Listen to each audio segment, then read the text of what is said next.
This is Revelation, the script.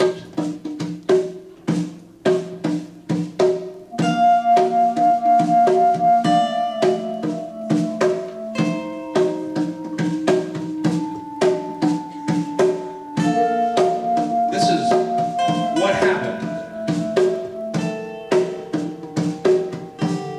The radio in my car broke.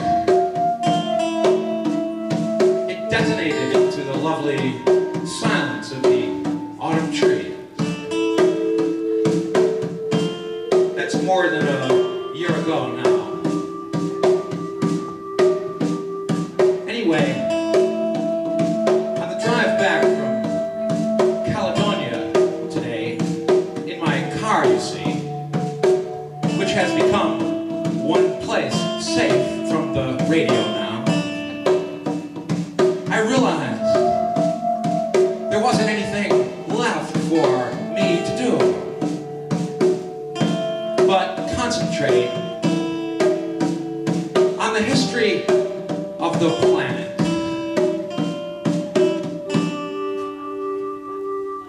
Forgive me. I was thinking, this has been revealed to me surreptitiously during walks in the neighborhood and long drives out of the city, exploring the outer reaches of an afternoon.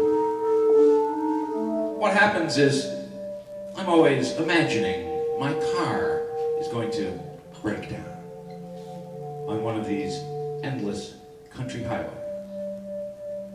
And I'll be walking up to a farmhouse to use the telephone to call a service station there.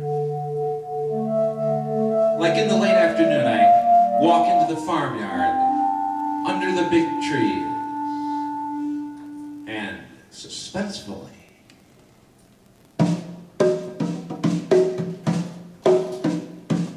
because I feel like I'm in a movie.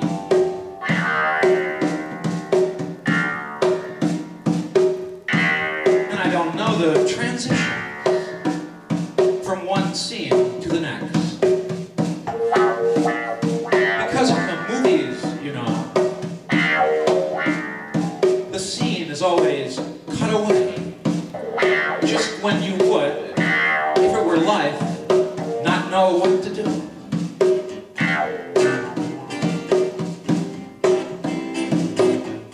Anyway, there I am.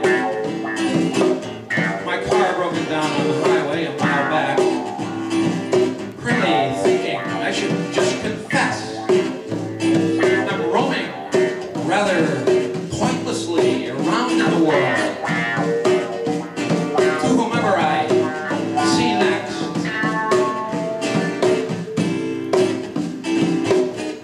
I mean, I can't explain.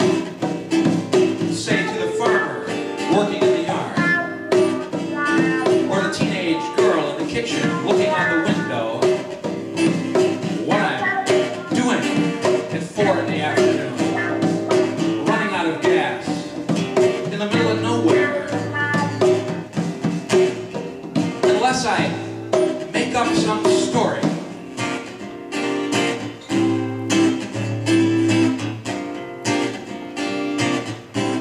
So, I probably do make something up.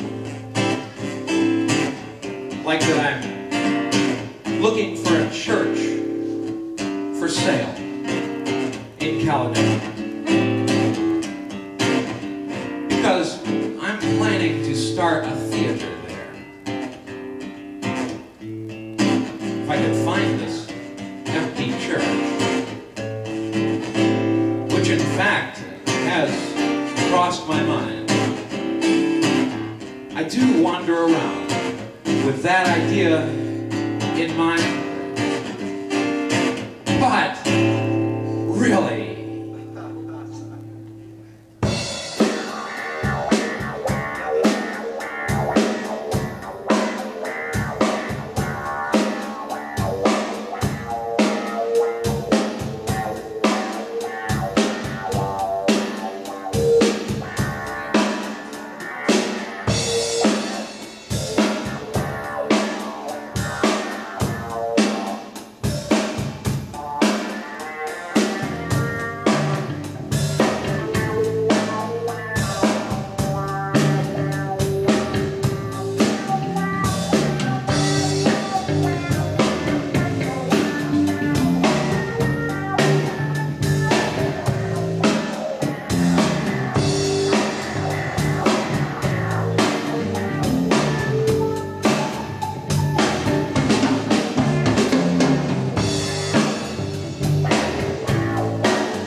accusing myself that there really was no way to write the true history of the world.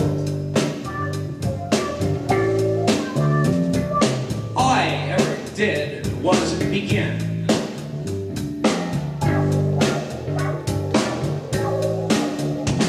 To introduce the theme in clever paragraphs, set nevertheless in an all-consuming mess of present circumstances.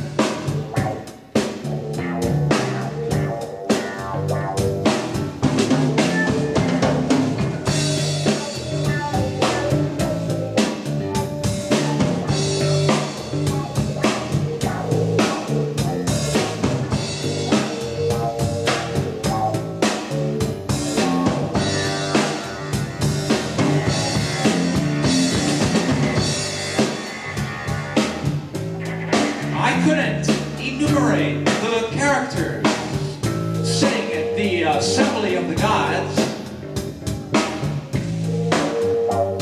like an ancient Babylonian could.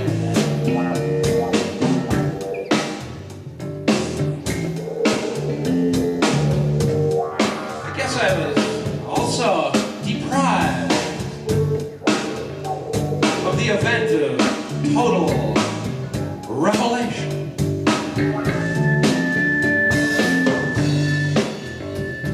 I guess my parents told me that prophets were historical. We had to live in the world the way it is. You know, like with car radio.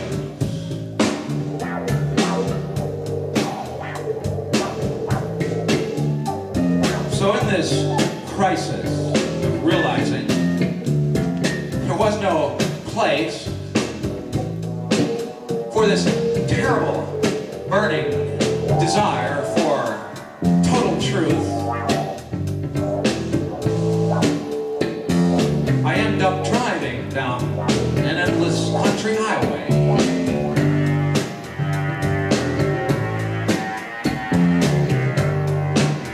My car, like I feared so many times, actually runs out of gas.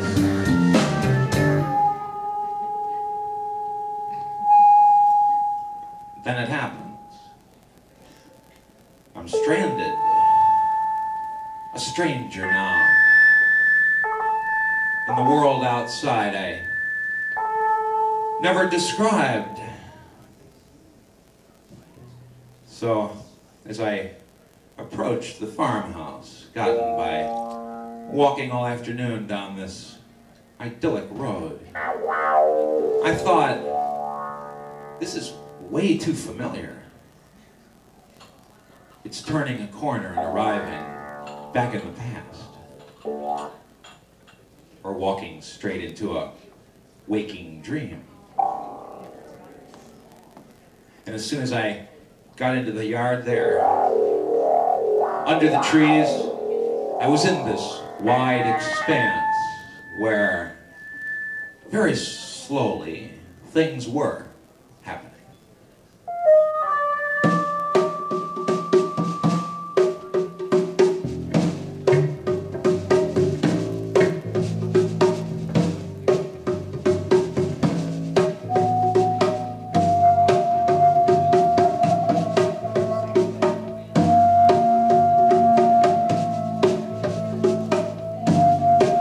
This farmer was coming from the barns,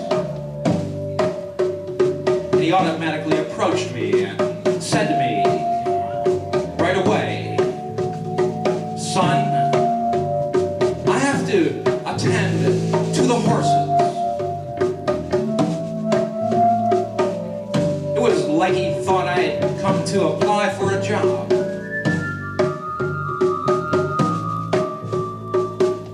I should cautiously follow him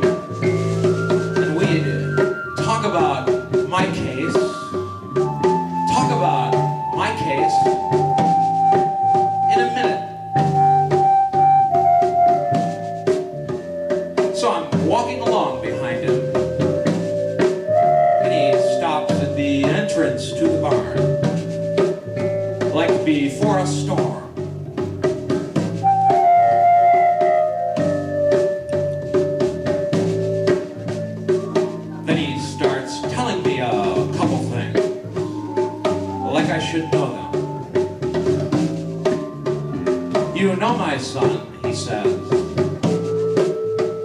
these horses we have, these horses are the 4 horses of the apocalypse. The very ones. They are.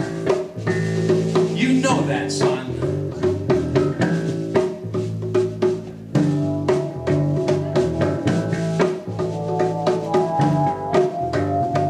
That's what the farmer said to me. And he kind of jokingly added, well, somebody has to have them. We just happen to have them here, on this farm.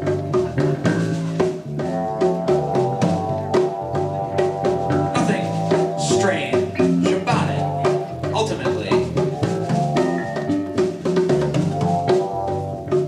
Oh, I said, why does it have to be the 4 horses of the apocalypse inside?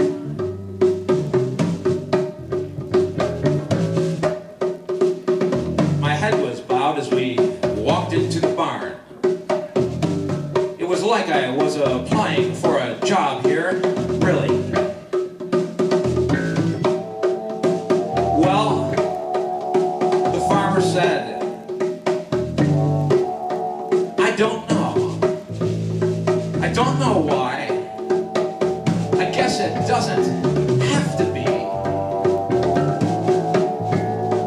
Then he threw a swinging light bulb on somewhere. And all I saw were several stalls and empty beds of hay.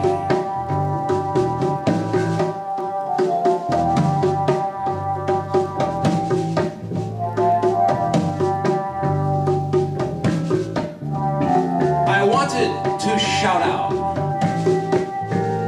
by God, they've escaped.